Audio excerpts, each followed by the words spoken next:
Hi everyone, Mike and Maria Kaiser here. Welcome to 7 Steps to a Better New Client Acquisition Strategy. In other words, marketing. All right, we're so happy to be working with you. This is very exciting for us. We hope you're in a learning frame of mind because, well, you know why you're here. We don't need to go through a bunch of stuff. We should just get right to it, right? Let's get right to it, my friend. You are going to, well, we're going to start with talking a little bit about exactly what marketing is. Let's just dispel any rumors, any myths about marketing, and then we are going to get into those 7 steps, plus a bonus, but 7 steps that are really going to become your blueprint for creating your marketing plan. Right. Something you can finally put some structure around and measure and monitor. So, first, what is marketing? Well, it's everything that you do to promote your agency. Every single thing you do, from the moment you start your business until customers buy from you.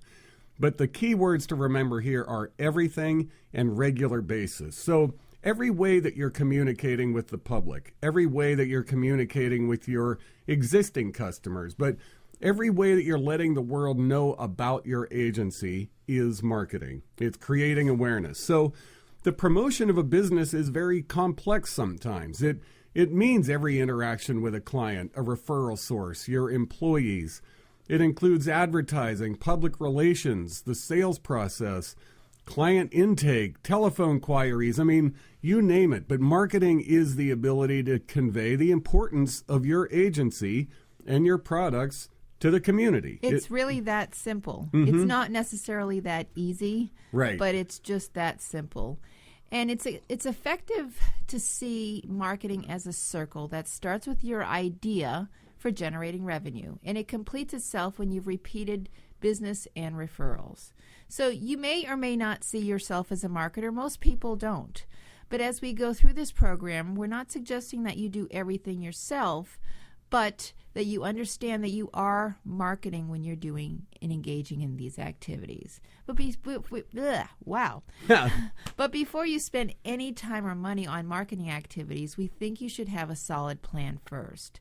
You know, so often, people are coming to you saying, oh, you need social media, you need a new website, you need this, you need ads, you need AdWords. A new brochure, you need all sorts of things. And you may or may not need these things. If you have a solid marketing plan, if you can look at what you're doing, what's working, what's not working, then you can make the decisions to hire that social media expert, get a new web design, so on and so forth. Right, but you don't know you need those experts until you actually have a plan.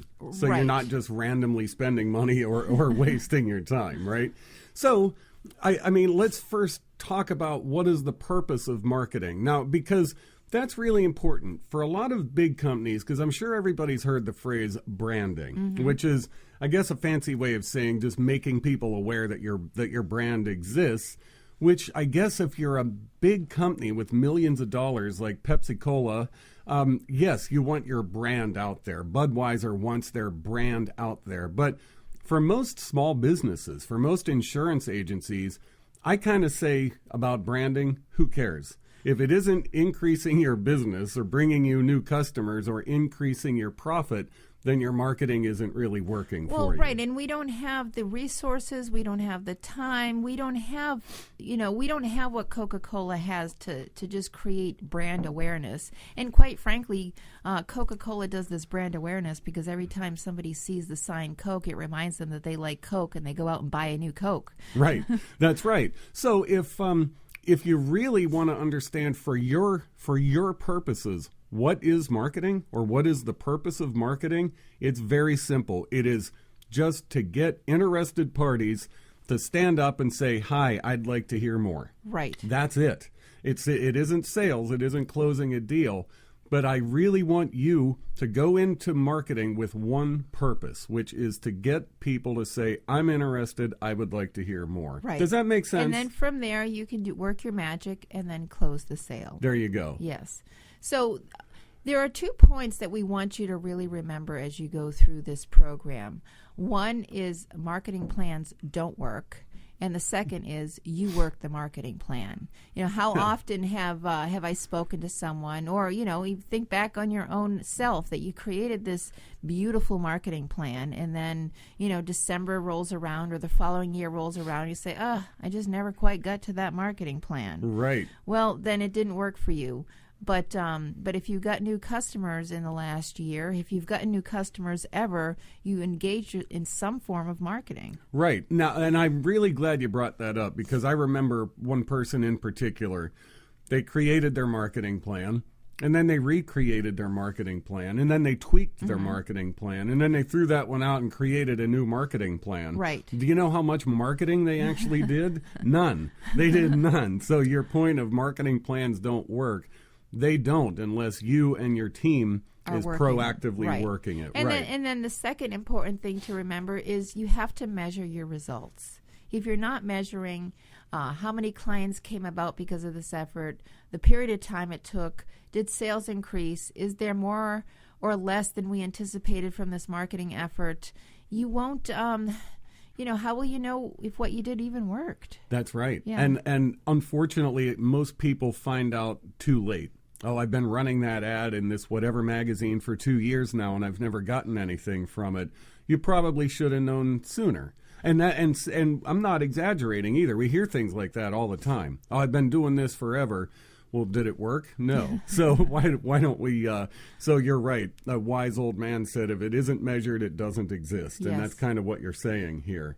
And then another key point about marketing is that every member of the company or your agency is involved in getting the message out to the community, whether you realize it or not. And that is a big one. It's not just, the responsibility of marketing to do this, because the marketing exists in every aspect of your business. Whether your floors are clean when a prospect walks in, how somebody answers the phone, how quickly somebody gets back to them. I mean, it's all of it. So the entire team needs to be aware of the marketing efforts, and they need to understand what your brand is. Here, I guess here's where we could concentrate a little on the brand. Everyone needs to be aware of the brand in the company, and there needs to be a standard set for it. I totally agree with that. A brand and reputation. Reputation is marketing too.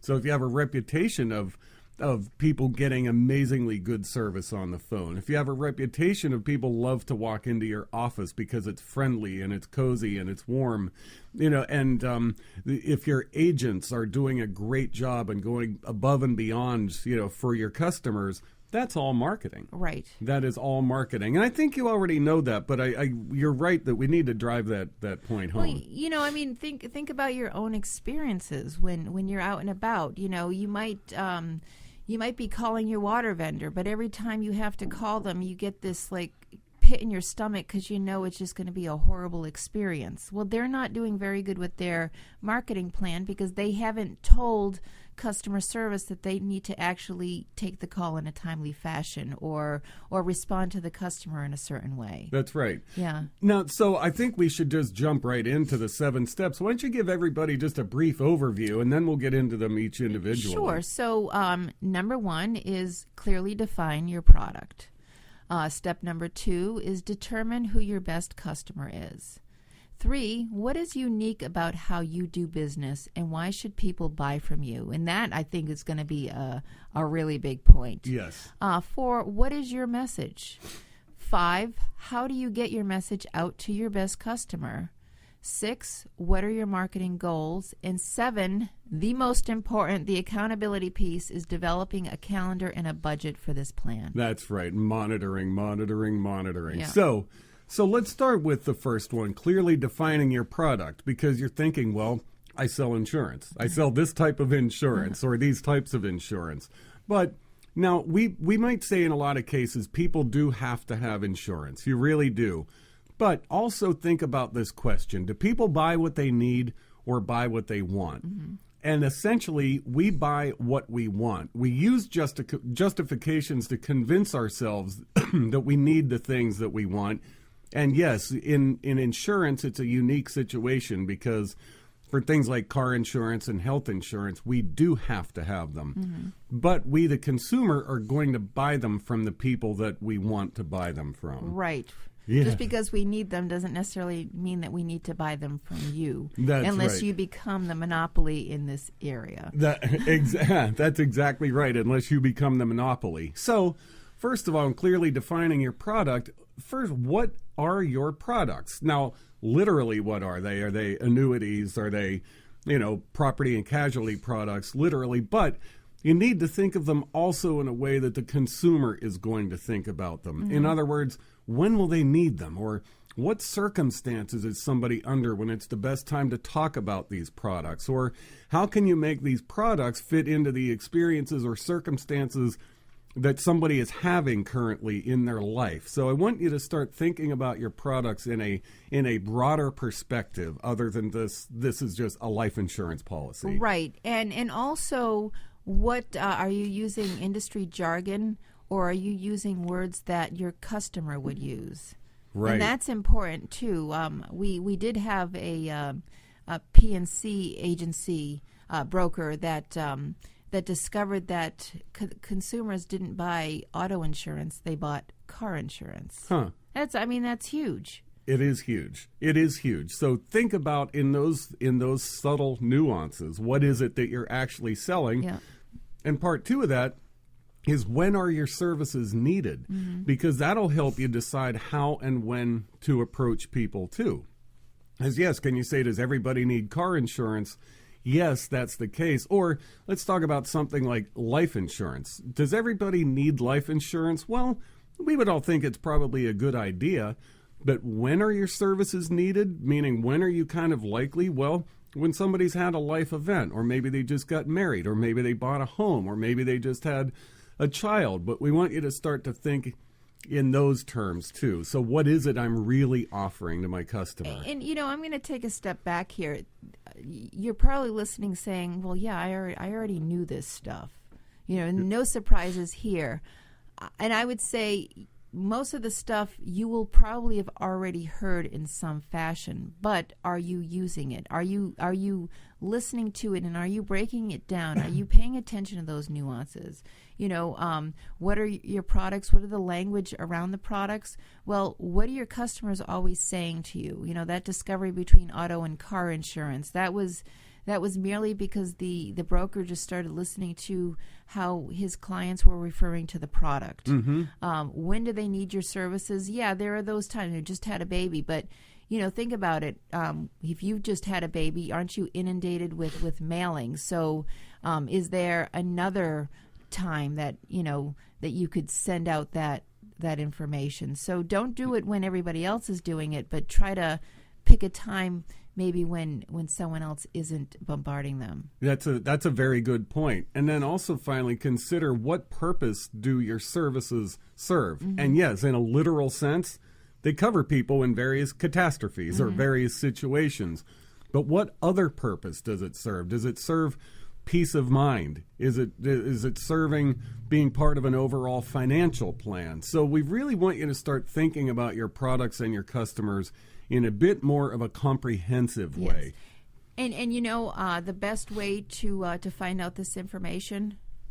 Ask your customers. Yes, absolutely. Ask your customers. Call your customers and ask them what they bought from you. Why do they need your services? What purpose does it serve for them? They'll be more than happy to answer those questions. Right. Why did they choose you? Why did they choose your company? Yep. What is it that stood out? And now we'll get into standing out in a few minutes. But so really clearly define the product, other than just saying it's insurance. Does that make sense? Did we cover that? Okay, that's good. I think we did. So we'll move on and segue into step number 2. Step number 2 is determine who your best customer is.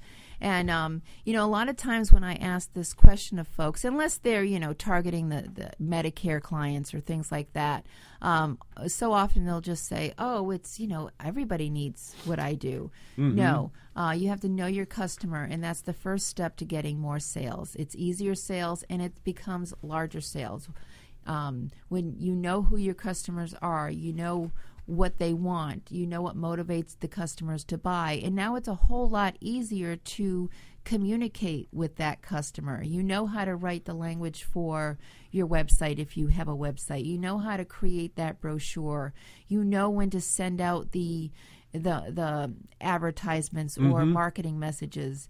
If you notice in January, what kind of ads do you see on television? You see weight loss, you see gym memberships, you see things around New Year's resolutions. And you may not see these advertisements for the rest of the year, but in January, you're going to get inundated with them because the market knows that at that time, that's when people are thinking, oh, I need to lose some weight.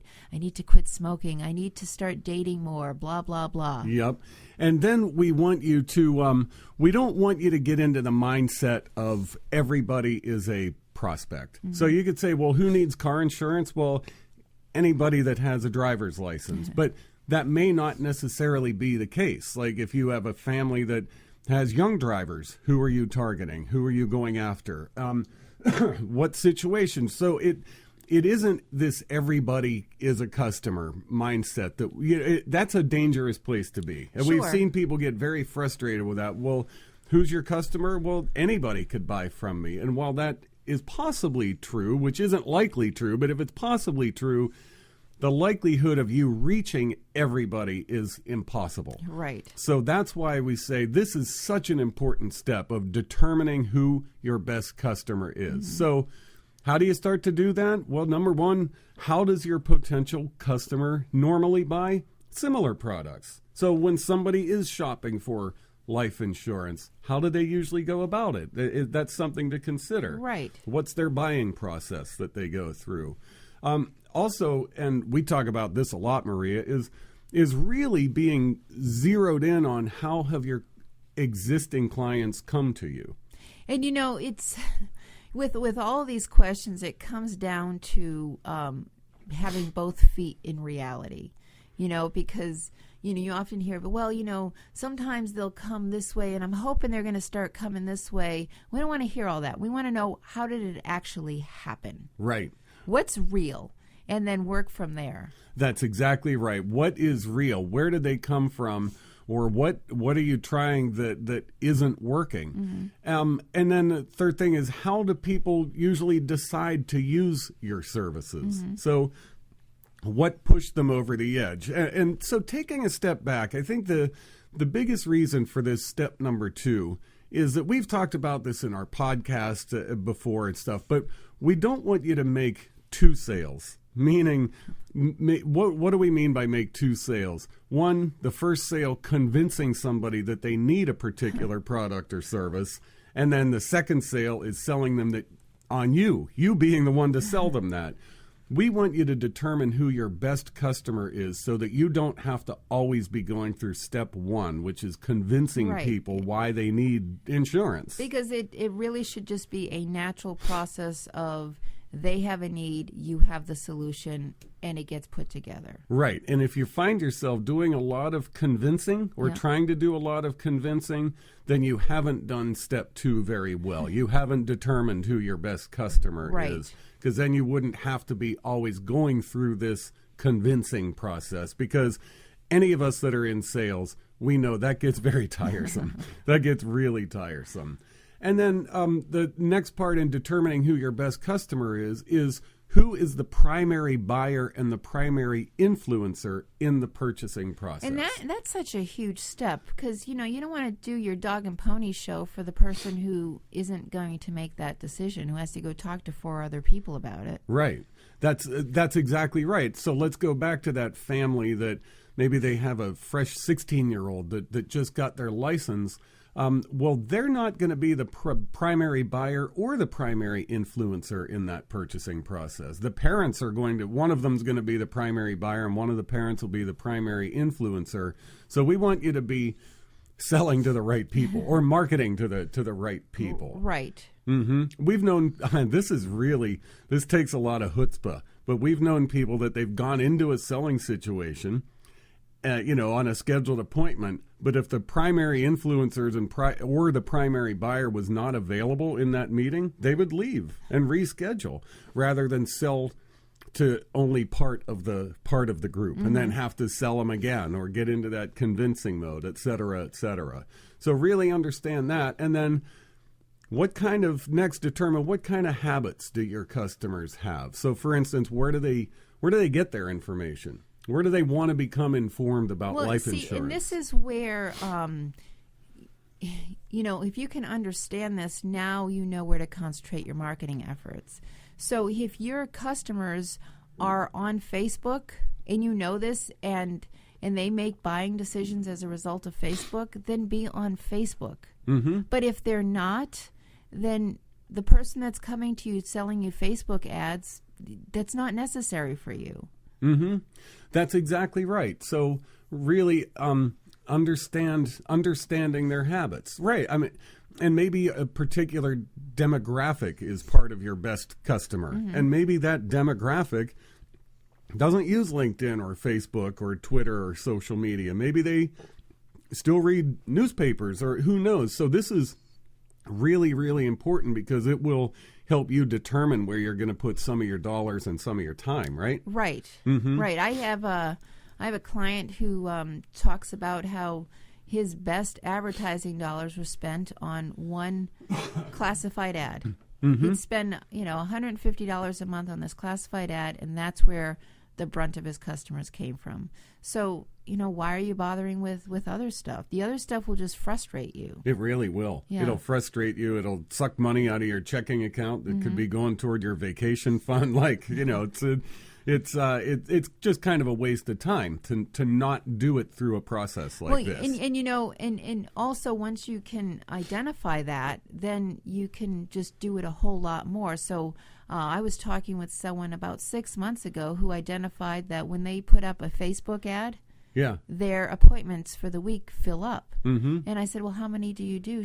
They said, I do one a month. And I said, well, how much does it cost? $20. I said, can you afford $80 a month? Yes. So why are you not putting one out every week? Right. That's right. Geez, if this is working, yes. If this is working, if this is the kind of habit your customers have, meaning this is how they get their information, just do that all the time. Do it a whole bunch. Yeah, do it a whole bunch. Don't hold back. Mm-hmm. And then the next step in determining your best customers is, what is your current customers' primary motivations for buying, or future customers for that matter? So primary motivation, let's use life insurance as an example. Is their motivation that it's part of a buy-sell agreement? Is their motivation because they want to leave a nest egg for their kids? Is their motivation they want to have all their expenses and everything covered in case they die? And people have different motivations for buying life insurance. Sure. I mean, the motivation could be my neighbor's spouse just died, and wow, this could happen to me. Right. And we think we know sometimes, and you and I have had this experience, we think we know what somebody's motivation for buying is, but when you examine it closely, it's something completely different. And by examining it closely, what do we mean? Ask your customers. Yes, ask your customers. So, boy, we've talked a lot in working with our customers and on the podcast and stuff about communication. Proactive communication. This is a little side bonus note here. Proactive communication with your customers is going to be one of your best marketing tools. And I mean, you should stay in touch with your customers anyway, so it's another way to just stay in touch with them. That's right. Yes. That's right. And now just a few more steps, because we're spending a long time on this determine your best customer, but it is important, is what do they read? Do they read? Do they read? So along with, where do they get their information? What do they read? Do they read? Do they read papers? Do they get their news from the internet? Where do they look at products? So understanding what they read, do they read, and where they read. Yeah. So is there anything more to say about that? No. Okay. And it goes along with the next one is, what do they attend? So, if most of your customers attend golf tournaments, then you should probably be there. Right. If they attend educational luncheons, then think about that. So really, what types of events do they attend? Are they part of nonprofit boards? Yeah. Are they part of social clubs? Where do your customers hang out? And be there. And then how do they make decisions? And I know this is a tough one, Maria, because people have very different decision-making processes, right? But we still want to kind of understand how they go through the process of buying from you. Right. And I mean, that's one of those things where you can't necessarily call your customer and say, hey, how do you make a decision? Yeah. But when you're working with people, you could start to pick up on those nuances. Okay, most of my customers, after one meeting, decided they would buy a car insurance policy. But then, most of them didn't buy an annuity right away after that. It took them 8 or 9 months of relationships. So that's really what we're saying here. Right. How do they go about making these decisions in general? And then you can sort of base your activity around that, right? Exactly. Okay, Maria, do you think we've covered how to determine your best customer well enough? I think we have. Okay. So let's move on to step 3. Sounds good. Step 3 is what is unique about the way you do business. Huh. That's going to be a tough one for a lot of people. So we promote pick a niche or declare a unique selling proposition. And, it goes back to, we talked about this before, if we say that our target client is everybody, then nobody will be our customer, because it's not possible for us for anybody to introduce you to everybody. But if you can get more specific in who you want to be introduced to, now it's a lot easier for people to think of folks. So the marketplace is jam-packed with competition, advertising, and products. So you need to set yourself apart from the competition. And this is really hard in insurance because it's not that easy. You find the people that sell similar products and a lot of competing products. So trying to figure out what is unique about the way you do business, we acknowledge that in the insurance industry, that's a little bit easier said than done. But if you can figure out how to differentiate what's unique about you, it will ultimately make your marketing process and your sales process a lot smoother. Yeah. It sure is. And so here is one unique selling proposition that's not a unique selling proposition. And that's called customer service. I don't know how many people have come to me and say, well, I give exceptional customer service. Well, so if everyone is coming to me saying that they give great customer service, then that's not a unique selling proposition. No, let's hammer that one home, because this is something we've been hearing for 13 years. Yes. 13 years, and not just people in the insurance business. You ask, well, what's different about the way you do things? We provide great customer service. And that is just, if you lined up 100 insurance agency owners along the wall and asked each of them quietly, whispered in their ear, what sets you apart from your competition, 95 of them would say customer service. Right. But we also know we don't get good customer service 95% of the time anywhere. So as Maria says, please, please, please erase this great customer service thing from your mind as something that's unique about the way you do business. Right. And you might give great customer service, but so don't a lot of people that are in your industry. So it's not that unique. But what you'll see on your list in the handout that you received is identifying your competitive advantage. Mm-hmm. And that now helps you narrow in and zero in on what's unique about you. And we've talked in podcast episodes, so you can certainly go back to our podcast and re-listen to some of our episodes. But we talk about the unfair advantage. Mm-hmm. It might be that it could be a number of things. I was talking to someone recently who came from a foreign country. And so his unique advantage is that he can relate to the nuances of a certain culture. Mm-hmm. Right, he can relate to nuances of a certain culture. That's a really good one. Oh, and by the way, when we say unfair advantage, we're sort of saying it tongue-in-cheek. We want you to figure out what advantage do you have over anybody else that is such a great advantage that it should be considered unfair. Exactly. Right. So, here's one that people don't usually look at as an unfair advantage. Maybe you grew up, with a single mom, and you didn't have a lot of money. Well, your unfair advantage is you're probably very resourceful. and you're willing to maybe do things that maybe people who had a little more resources at home or a little more comfortable lifestyle aren't willing to do.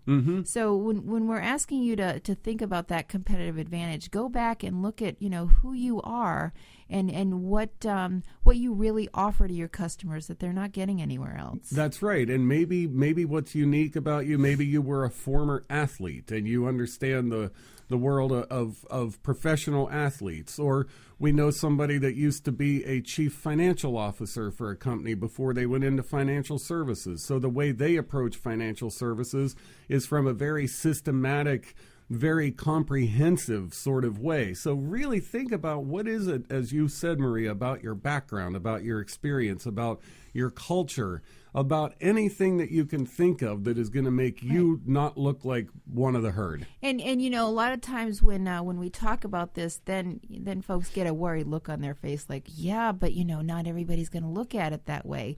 Great, because everybody wasn't going to buy from you anyway.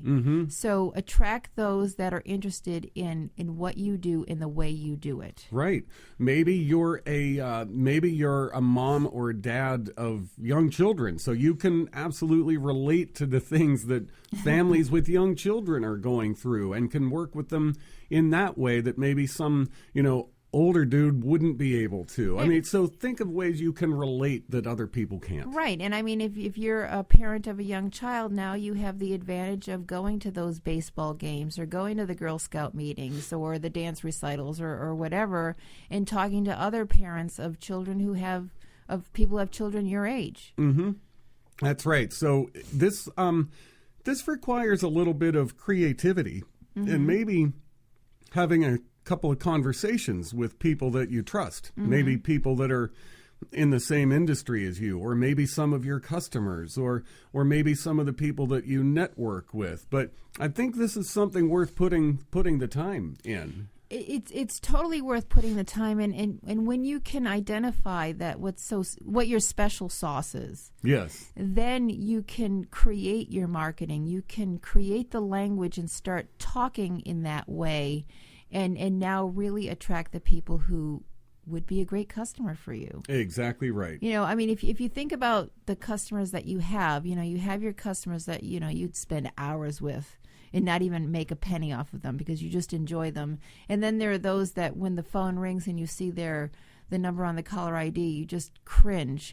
Well, that's likely someone who isn't your ideal customer. And so you'll get a lot less of those people and more of the people that you could spend all day with. Now, we don't recommend you spend all day with all of your customers. You won't get much done. But if you could look at it that way. That's right. So I think that about covers what, step 3, which is figuring out what is unique about the way we do business.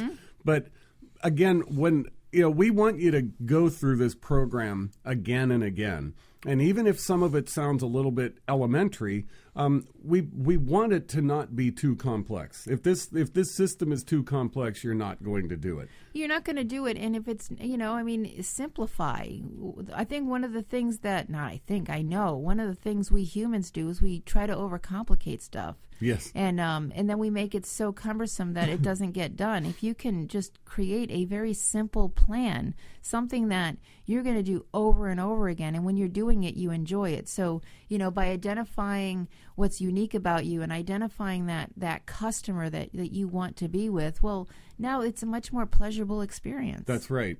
That's right. And now, just to let you know, steps 2, 3, and 4. So identifying your best customer, and step 3 being what's unique about the way you do business. And now step 4, what is your message? These 3 are going to be these 3 steps are going to require the most thought and the most effort and the most creativity, just to let you know. So this is the part of the plan that is probably going to be the bulk of what you work on. Yeah. But anyway, just to let you know. So step 4 of these 7 steps of a better new client acquisition is, what is your message? So developing your marketing message, and that is a hard one too, because most people's marketing message consists of, we've been in business 25 years. We're great. Buy our stuff.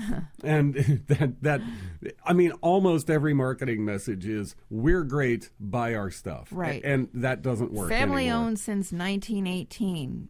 Right. So these kinds of things that we think matter, but think about when you read them. When you read, family owned since 1918, do you really care? Or do you mainly care about, when I buy this product or service, how's it going to affect me? Right. Am I going to like it? Is it going to work? Is it going to serve my purposes? So that's how we want you to think about creating your message. That this message needs to focus on why you exist, not necessarily on how great your products are. Exactly. I mean, think about it from the listener's perspective. Is it going to move them to take an action? Does it resonate with the person who's listening to it? I suppose there might be a segment of a population that gives a crap that you've been in business since 1918 and you're a generational business. And if you've identified that to be a niche, then that should be your marketing message. Mm-hmm. But if it's not generating the prospects that you're looking for, then that's probably not the right message. That's exactly right. So your message needs to have people say to themselves, they get me. Mm-hmm. They understand what I'm going through. They understand what my problems are. They understand what my potential pitfalls are if I'm not properly insured. So really the purpose of your message is to get someone to say, Maria understands me, or so-and-so understands me. And it lets them know that you're really the best agent that they can that can provide this particular product to them. Right. And again, this is really hard because when we create a marketing message, what our tendency is to do is to always create a message from our own point of view. Yes. But people don't see the world or see our point of view. They see their own point of view. They see their own point of view. They don't know your industry jargon. They're not going to do this for your reasons. They're going to do it for their reasons. And so once again, what should you do? Should ask them. Ask your customers. Yes, ask your customers. And hearkening back a couple of steps, I was thinking of a time years ago that I so desperately wanted our customers to be buying from us for a particular reason. Mm-hmm. And I learned they were buying from us for a whole different set of reasons that I wanted them to be buying from us. And how did we learn that? Geez, guessing, wild guesses, right? So in creating this message, do your very best. Once you understand who your best customer is, do your very best to put your message in their shoes. Yeah. Even if it's something that you wish it said something else, or I really wish they cared about these awesome annuities I had, or I wish they cared about this.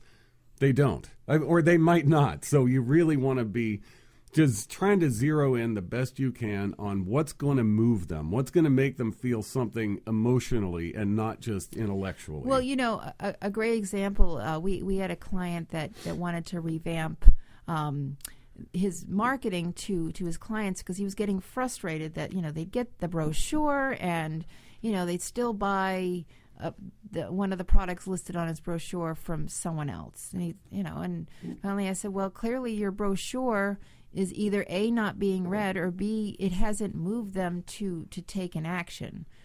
But I don't think it's anything against you. You just haven't gotten that message to them. And so he revamped things and told it in its story form. He gave case studies. He showed what this person gained as a result of taking this step. And the following month, he was actually flooded with people who wanted to know more about that. That's really fascinating. Yeah. And I'm so glad you brought that up because case studies are a great message. Mm-hmm. They're a great message because you're using something that's already real world, that somebody went through. And sometimes when we hear case studies, we like a light bulb goes on and we say, yeah, I've been through that. Mm-hmm. That happened to me too. And it's really amazing how much case studies and testimonials can enhance your message. Yes. And, once again, you get that by talking to your customers. So, many of the things that we're going to talk about won't cost you anything but a little bit of time in talking and, if you're selling insurance, you're talking to your customers anyway, so ask them a few extra questions. That's right. Again, communicate. And now we've talked about this message. So this message you're going to create. Now, where is this message used? So when you think of message, we don't want you to just think of it as the written word, that's going to go in an ad or go on your website or go on your LinkedIn page or any of your social media. This message needs to become the embodiment of your business. Right. You need to become this message. Right. You need to live this message, because you're wondering, okay, create this message, but now step 5 is going to talk about the ways to get your message to your best customers or your best prospects. Right. And we're not going to go through all the ways right now. We've sent you a handout, and there's a list of about 50 ways you can get your message out to your audience. And what we're going to ask you to do with that is look through them all and identify, now based on the previous steps, so you've already done some work, and so based on what you know about your customer, where they go, what they read, where they spend their time, now we want you to identify 5 things that you're going to do on an ongoing basis that will continuously get your message out. That's right. So once again, this message isn't just a written paragraph or a mission statement or a catchphrase. It is you. It is the embodiment of your business. And the reason we provided you with 50 or 60 ways to get your message out there was not to overwhelm you, but simply to show you that there's lots of ways, and lots of ways that you're probably not even thinking of, that hadn't even dawned on you. So you'll see a couple things in there like logo, for example. Yeah. Is your current logo, if you have a logo, speaking your message? Is it a graphic representation of your message? Right. There's the way that people talk to people. There's the way your office staff talks to people on the phone or interacts with customers. Is that a living embodiment of your message? So this message, we really want it to be you, and not to sound dramatic, but like in the heart and soul of your agency is what we're talking about. And there's lots of ways to get that wonderful message out to the world. Sure, and the key is, identify those five things you're going to do, and we want it to be those 5 things that you're most willing to do, most likely to do, that you believe will have the greatest impact within your budget and your time constraints. So don't choose something that looks good, but you know damn well you'll never do it. That's right. And that's important too. Now, don't say to yourself about all 50 or 60 of them, well, I'm never going to do that. I'm never going to go to a networking event. I'm never going to, put an ad. You got to do something. So, right. So find the 5 that you're right, Maria, that you're really willing and likely to engage in. Yes, and then going back, and then measure it. If you're doing it and it works, then do it a little bit more. Do it a little bit more. If you do it and it doesn't work, look at it and say, okay, so what's not working about this? Right. Should I continue doing it, or should I tweak it, or should I what? That's right. So maybe, for example, holding a luncheon seminar is a great way to get the message out to people. But maybe it's not a great way for you. Right. Maybe you hate speaking in front of crowds of people. Maybe you hate putting on seminars. Maybe you are not very good at it. So really we got to determine these ways that are going to be a good fit for you. And also, effective. They need to be effective. And also you might identify one of these strategies, and it might be a great strategy, but just maybe you're not the best person to do it. So maybe you're not the best person to design a website, so maybe you need to hire a marketing company to do that. Maybe you're not the best person to deliver the talk at the Lunch and Learn, but you have somebody in your organization that is a great speaker and loves to do these things. So when we say, look at them and be willing to do them, you don't necessarily have to do them yourself, but they need to be done. They need to be done. They need to be part of your plan, and they need to make sense for your plan. And you're so right, Maria. And we talked about at the beginning, you're still probably going to hire some professionals. You might hire somebody to do a lot of this for you. You might hire somebody. We know a lot of people that have hired folks to manage their email campaigns and their social media. But you've got to understand, first and foremost, if email campaigns and social media are a part of a plan that makes sense for you. And you're right, you don't have to execute on all of it. You just have to know it's being done and why it's being done and how it's working. Like you said, is it working or is it not working? You know, I hear so often people will talk about marketing agencies and say, oh, I hired one and they charged me a lot of money and they didn't do anything. Well, did you go to them prepared, or did you go to them, you know, and say, let's take out a rifle and do a shotgun approach? They don't know your industry like you do. Even if they claim to know your industry, they might know a little bit, but you need to come to them and say, here's what I know about my customer. Here's, you know, and here's what I would like to do, and here's what I'm really and truly willing to do over and over again. Right. And you know what? Even marketing firms that are competent and mean well, if you don't give them guidance and direction and already understand at least the basic approach to your marketing plan, they're going to come up with their own ideas. We've seen people like you said, Maria, people with sticker shock because a marketing firm came and said, well, we think you should redo your website. We think we should take over your social media. We think you should have new collateral material. You should get a new logo design. And I've seen people come in with, you know, marketing plans that they've received for, you know, for a proposal of $9,000, $12,000, $25,000, $40,000. Right. So before your eyeballs pop out of your head, I think if you have a little bit of a better idea, not a little bit, a lot better idea of a direction and why you're doing what it is you're doing, you won't get those scary proposals. And you know, I mean, if you have an idea of your direction, maybe it does make sense to spend $40,000 on a marketing plan. It might. But it might not. So be prepared and know what you're asking for when you go in. That's exactly it's so right. important. Yep. Which actually leads right into step number 6 of the 7 steps to a better new client acquisition plan, which is understanding what are your marketing goals. Yes. And the goals should have some financial elements, but some non-financial elements. So, of course, as a goal of your marketing plan, is there an amount of income or that you want to increase by, or is there a certain number of new customers that you want to bring on? Those are certainly tangible marketing goals, but there are also goals within the plan itself. So part of my marketing goals, for example, might be to get more public speaking engagements because I think that's a great way to grow our business. Right, because the public speaking engagements lead to more appointments, which lead to new customers. Mm-hmm. Or part of my goals might be better collateral material because it hasn't been updated in 15 years.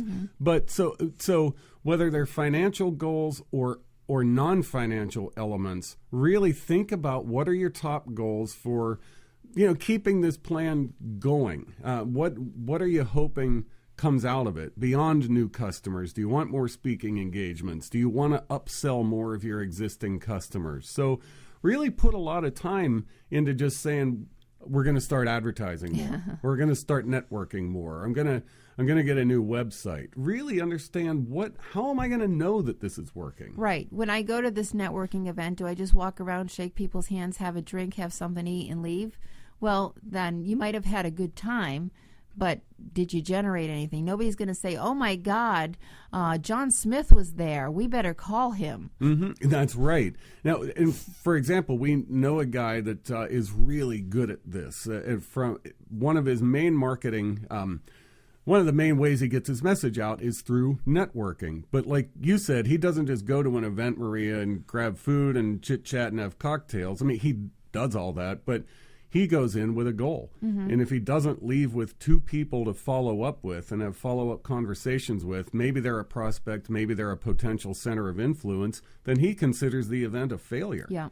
So that's a good goal. So that's the kind of thing that we're talking about. And setting realistic goals. So, you know, an unrealistic goal for a networking event would be, I'm going to get 5 new customers from this event. Right. So, you know, set something that's realistic about, you know, what you're doing. Mm-hmm.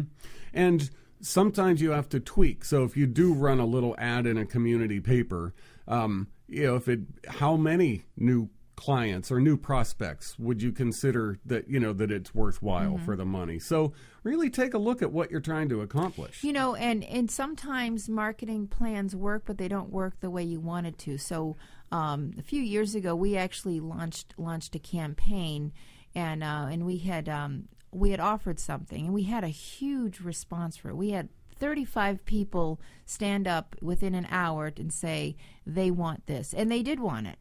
But what we failed to do was what we gave away and what we were selling were not quite the same. So they stood up and said they wanted this, but then they weren't interested in what we were selling them. Mm-hmm. So you need to make things congruent, and don't be disappointed if you're not making sales. So, if you're doing a seminar for child ID cards, and you have 150 people attend that, well, that event was successful, but maybe no one who wants child ID cards wants to know anything about your insurance plans. Right. So I think that's a great point. Engage in the things that are going to lead to particular outcomes. That's a good one. And then I think finally we get to step 7 of our 7 steps here. I fancy that.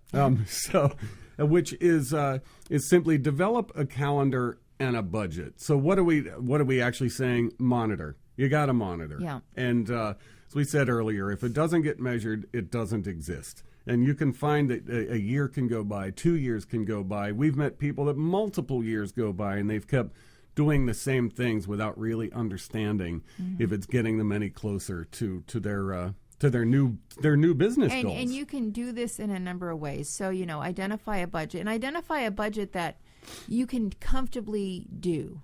Don't plan on spending $4,000 a month on a marketing campaign when you can't really afford that, and you can only afford it once or twice. Excuse me. So really put aside the money that you're honestly willing to spend and can comfortably spend. And number 2, creating that calendar. And you know what? That can be as simple or as complex as you want it to be. I personally find that if you create I call it a railroad schedule of consistent activities that are done on a certain day every week or a certain day every month, then now it becomes an appointment. It becomes something that is just part of your routine. Right. But if you don't, or it could be something as simple as you have a blank calendar on your wall and then you just write things in.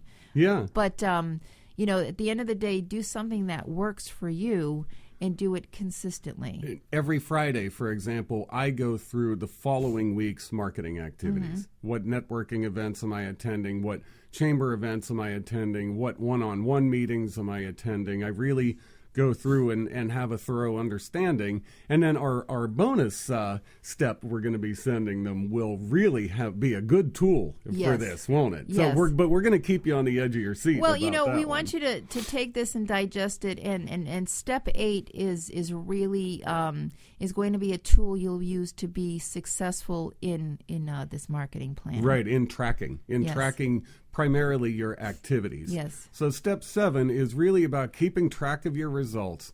If something's working, keep doing it, as you said. If it's not working, tweak it, change it, right. Or throw it out. So those are your options. But you have to be consistent in doing it. So, how many times I hear, I send out a newsletter, but the last one I sent out was 6 months ago. Well, that's not consistent. So consistency is really important when you're doing a marketing plan. So if you decide you're going to do a newsletter, then do a damn newsletter. Right. And send it out as often as you say you're going to send it out. Yes. I go to people's websites a lot, and maybe there's a section for a blog. So I click on their blog section and sometimes see they haven't published anything since 2013. And for me, that's a little bit of a turnoff. I would say don't have it if you're not going to do it. Yeah, and at this point, I don't even want to read what you posted in 2013, even if it was great. But maybe I would read what you posted in 2013 if I saw that you were keeping up with it, because maybe now I'm starting to follow your blog. Right. So those are the 7 steps to a better new client acquisition strategy. And we want you to go through this. It's not that complex. So we want you to go through this as many times as possible until you have a solid workable, viable plan that you're going to engage in, that your team is going to engage in, that you're going to hire the right professionals to help you engage in, and you're going to do it over and over. And you know, as we said, this is coming in 4 parts. We aren't giving you all 4 parts in one day. Why? Because we want you to digest it, and we want you to do each part. Each part has a place. You know, whether it's listening to the 6 Strategies video series, or it's listening to those podcast episodes again and again and again, whether it's going through these 7 steps, or you know, your part bonus step 8, going through the motions of completing your point system. It's all part of the plan. Don't overcomplicate it, but be deliberate about it. Absolutely right. Yes. And now it's time to quit listening to us and go get to work. Go get to work, and ciao for now.